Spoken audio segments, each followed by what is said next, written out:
Already in this heartbreak episode, this is me versus a 170 plus inch deer. I had no idea this deer was even live on the farm. We went out there on this farm to shoot some does.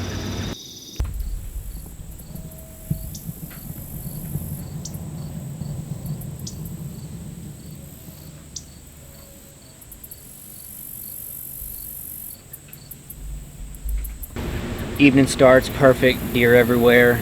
I'm gonna shoot the first doe that gets in range. I mean, just nothing's getting in range. Everything's staying 40 plus. So I'm just waiting for something to get in range to shoot. So, I mean, the does are in the field, little bucks here and there. And then Tommy's like, dude, there's a giant. And I look up out in the field, and out steps this 170 plus inch deer, 6x6. Biggest deer I've ever seen in person, biggest deer I've ever got a chance to harvest. And the first evening that we seen him, we got like an hour and a half of video of this deer just chowing down. The closest he got was like 87 yards or something like that. He fed all throughout the field except for where he needed to be for me to get a shot. He actually went to the very end of the field, over 175 yards or more, made a big scrape, but he hung out on that end of the field like basically the whole night.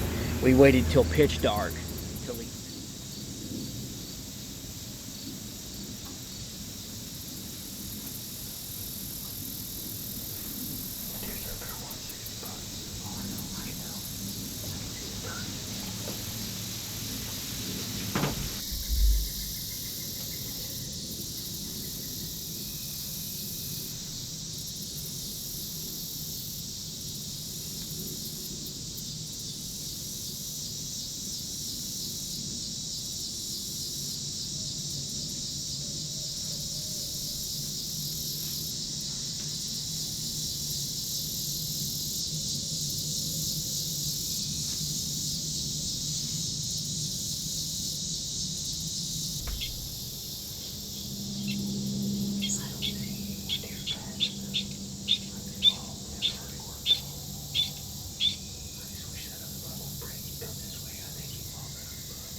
September 21st. It is 2:40.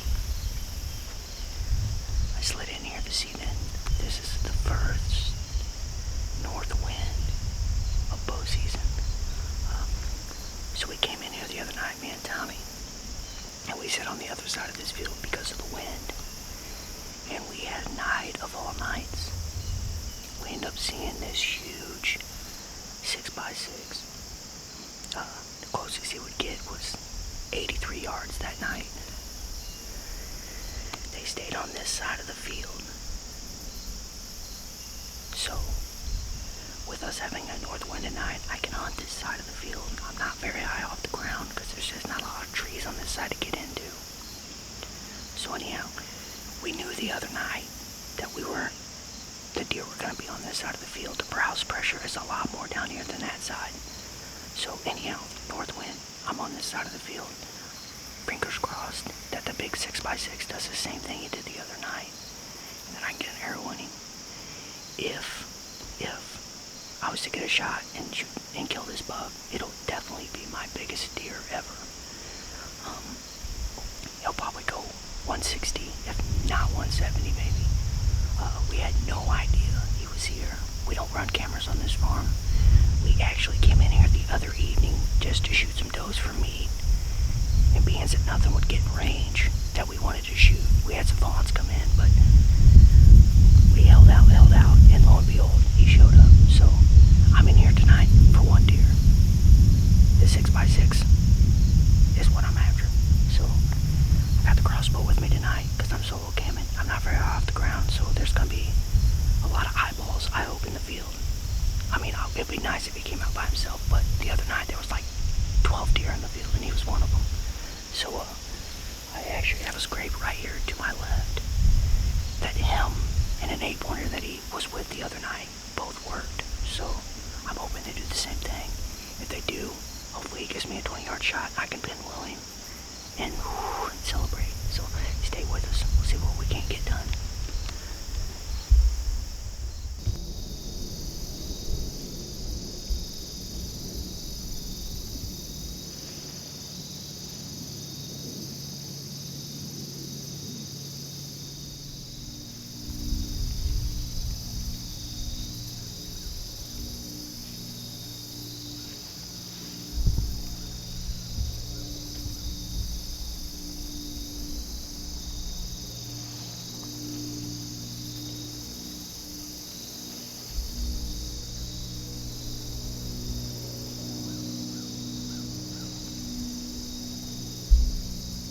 Feeds down in front of the blind where we were two evenings ago.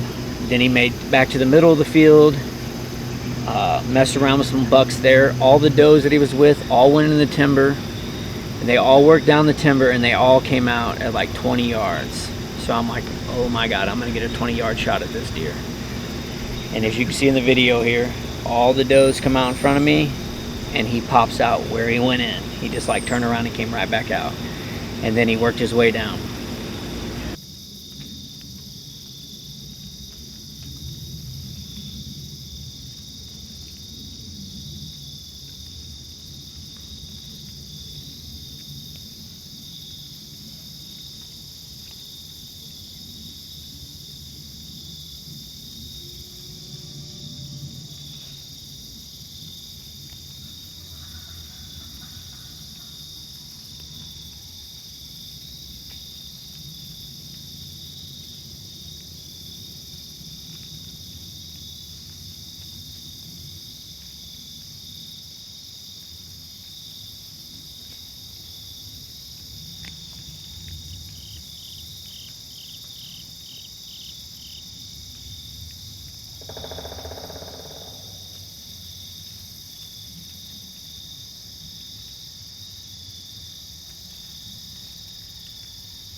So, therein lies the problem. I have shot the last 125 grain broadhead Grizzlystik that I had. So I get down, I look for the arrow, I can't find the arrow. So like I said, that's my last 125. I'm now shooting over the 200 grain on my compound. So I'm like, I'm not gonna make the switch. I'm gonna kick myself in the butt for this, and I eventually do. I'm just gonna go and buy a pack of broadheads, so I don't have to reset my stuff in. I can just screw them on and go. Alrighty guys, it is September 22nd. It is 2:50. I'm in back after the 6x6. Got a crack at him last night and shot right underneath him at 50 yards. I hope I didn't booger him up too much. So I came back in here today. We got the same winds we had yesterday, and all the deer came out on this side of the field. So what I did is I slid down and got basically even with where they're coming out of the woods. So it should be a 30-yard shot at the most, because I don't know if I can shoot any farther either way. I may be able to get 40 this way, but with the way I'm set up, I can't see that side of the field, and I can't see that far side of the field, so all I can see is right here, this thin strip, which is where they're walking. So I already had two come in while I was setting up. They went back up the ridge, so fingers are crossed that I didn't booger him up too much last night, that he comes back in, gives me a shot, and I can get this big boy killed, man, because it's eating me up. It's a little warmer than it was yesterday, but I think it's supposed to start going down closer to dark, so we'll see what happens. I got some pretty good cover on this tree. I'm probably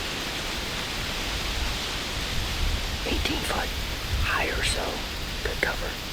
Hopefully he does the same thing he's done the last 2 times I sat here. If he does, I should be in the ball game right off the get-go, so stick with me and we'll see if we can't get him killed.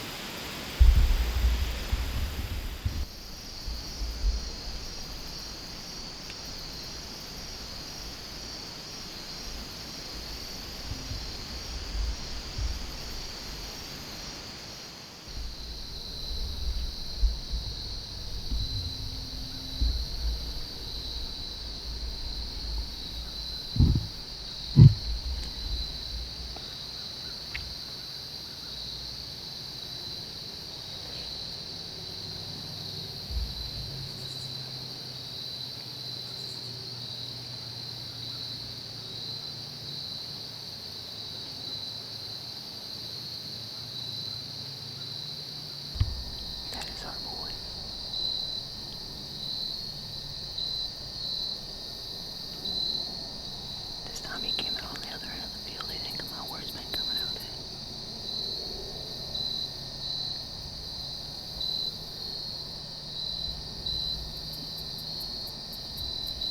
Just seen the little feet come out of the brush. And I was watching him and I'd seen him in the timber. I don't know how much video I got of him there, but that's our boy.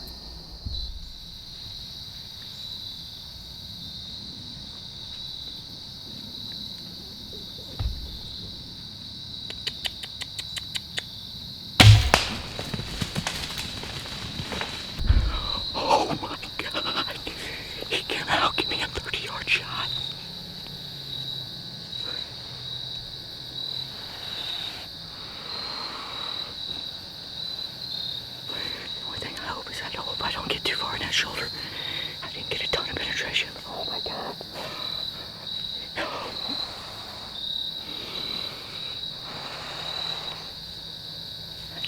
I didn't hear him crash yet. Oh my God, I got an arrow on that big guy. I put the crosshairs right on his shoulder and shot, and that's exactly where it hit. And even in the interview after I shoot, that's the first thing I say, is I'm worried about penetration. Because when he turned and ran, it looked like the whole bolt was hanging out of his shoulder. Was sticking out of his shoulder, I should say. And up the ridge he went. And I listened and I listened and I never heard nothing fall or anything like that. no brush popping or anything like that, like him stumbling or anything. So I make a few phone calls. I climb down. I leave everything in the tree except for my camera. I climb down. I'm calling people to do a recovery. I come all the way home. I meet up with Tommy. Call my brother. I call Cub. They meet us in Cuba. We all meet at the gas station. We've already watched the film. Tommy has already got me convinced that he's dead. 100% dead. 100%. I heard that. I couldn't tell you how many times. Let's go find your deer right now. He's dead. 100%. I'm like, dude, I don't think I got enough penetration on this deer. So anyhow, we get there, get to where I shot, no blood. We get in the woods, and we start finding specks. All the way up to this nasty, gnarly, growed up field where we end up finding the bolt with the broadhead still intact, everything, with like, I never measured it on how much blood was actually on the arrow. It was not much. The bolt was bent because it was an aluminum bolt. And after we found the bolt, I never found another drop of blood, hair, or any sign of this deer. I looked for 3 days. I even waited like a week later and went in there, you know, maybe just buzzards to have found them, and no luck. And since then, we have actually gained permission on the farm that he had came off of and the farm that he ran back to. I was hoping to maybe, even if he did die, that I could find him, you know, later when we were shed hunting and we've walked a bunch of it and had zero sign. I don't know if he's dead. I don't know if he's alive. I don't know. I mean, it's in September, so it was warm, you know. Even if I did maybe get in there and get one lung, you know, a deer can survive a long time in warm weather on one lung. I mean, he could have made it 6 miles down the road, you know, before he died, or he could still be alive right now and just got a goofed up rack on, you know, on his opposite side where I shot him. But that is my heartbreak story. It kills me because I have these videos on my phone, and I'm scrolling through my phone. I always, if I scroll past them, I watch them, and it kills me because there's so many things in that hunt that I would change. And just 2 things that I would change just right off the top would be where I aim and going ahead and spending the rest of the day before, sighting it in for that 200 grain broadhead. That's the 2 things I would change just right off the top.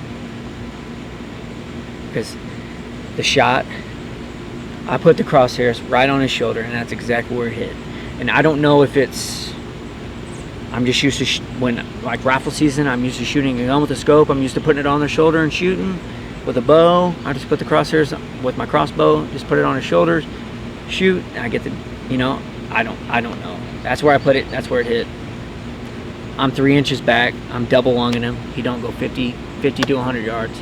And I got a booner, my first booner. I got my hands on him, but I don't. Fast forward just like a week later or so, we get drawn for Weldon that year. I actually go down and connect on a mature 8-pointer. And the decision was made when I left the house that day that to leave the crossbow at home and take my compound. And since then, I've killed that 8-pointer, really mature, probably the oldest deer I ever killed in my life. And then last year I ended up shooting the biggest deer that I've ever killed at like 9 yards with my compound. But anyhow, that's my heartbreak story, and as bad as I hate to share it with you, here it is. So hope you guys enjoyed it, and be sure to subscribe to our YouTube channel. So while you're watching this video, make sure you hit the button down there, and maybe you look forward to some more giveaways on the page, and catch you guys on the next one.